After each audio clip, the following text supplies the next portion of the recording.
Forest therapy in the US, it's really where yoga was, say, 30 years ago.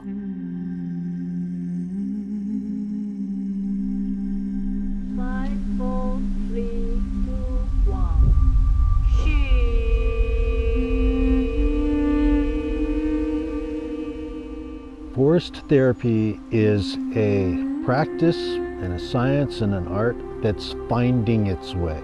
Just because our culture is different doesn't mean our culture will not benefit from these practices. As we age, we are more susceptible to chronic disease.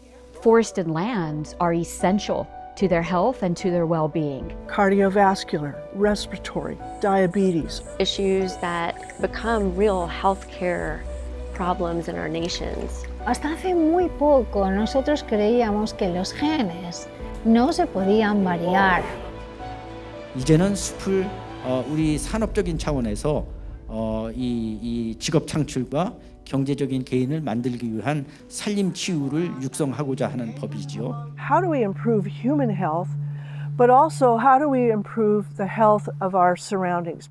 편백이 너무 잘 자라고 피톤치드가 잘 자라기 때문에 이곳은 산림청과 전라북도에서 협업을 해서 치유의 숲을 조성하게 됩니다. Simply 5 minutes in a nature setting is of value. This is growing. This isn't about what we can take. Although we are receiving a great deal of healing, we need to reconnect to the natural world. We need to reconnect to our forests. We are now in the worst case scenario and only can get better.